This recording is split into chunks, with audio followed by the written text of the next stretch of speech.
Sveiki! Šiandien kartu panagrinėkime gerai žinomos trijų karalių istorijos prasme. O remsimės mes bibliniais Marie Noel Tabut komentarais, kurie atveria tikrai neįtikėtas gelmes. Įdomiausia, kad visa ši istorija prasideda ne nuo atsakymo, o nuo klausimo. Klausimo, kurį užduoda keliautojai iš toli, išminčiai.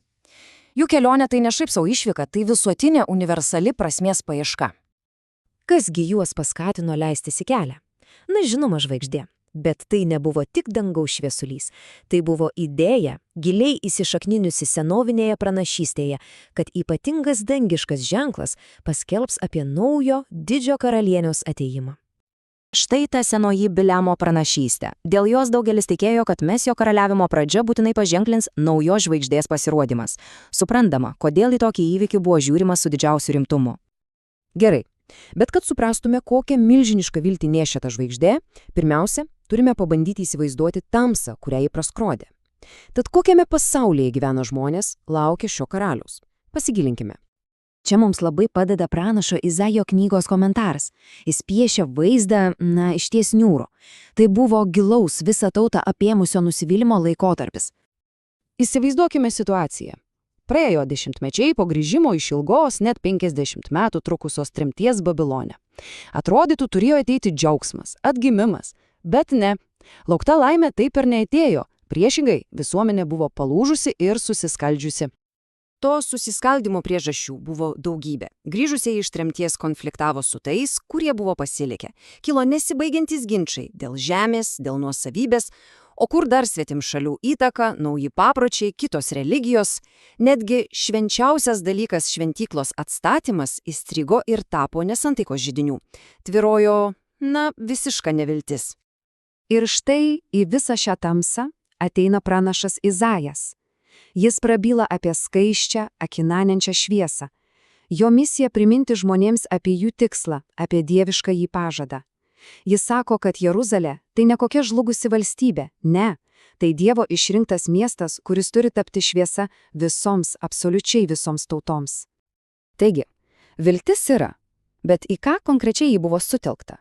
Ji turėjo labai aišku pavidalą, tai buvo ilgai puoselėta gyva svajonė apie tobulo valdovo, apie Mesijo atėjimą. Ir čia labai svarbus niuansas, kurį atskleidžia 71 psalmos komentaras.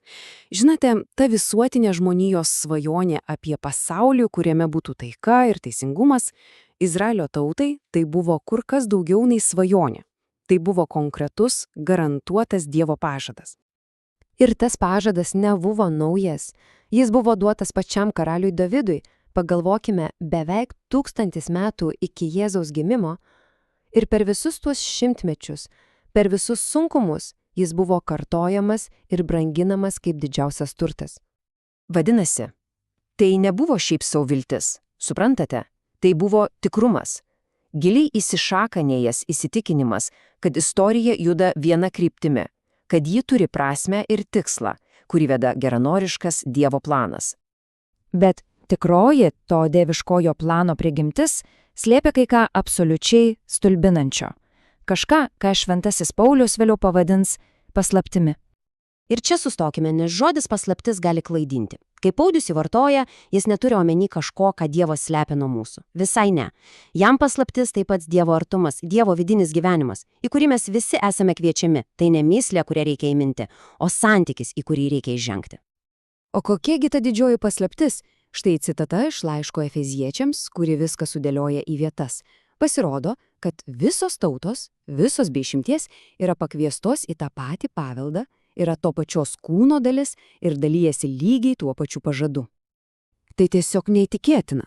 Tai tikra mąstymo revoliucija. Tai, ką šiandien vadiname universalizmu. Paaiškėja, kad Dievo planas nuo pat pradžių buvo globalus. Ir štai dabar jau galime grįžti prie mūsų keliautojų, nes jų istorija tobulas šios idėjos įsikūnijimas.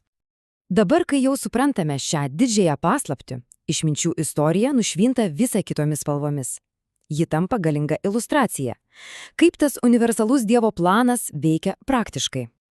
Pažiūrėkime į pagrindinius veikėjus. Kokia ironija, tiesa, išminčiai, svetimšaliai, kurie galbūt žino nedaug, bet jie keliauja, ieško, atranda ir pagarbina.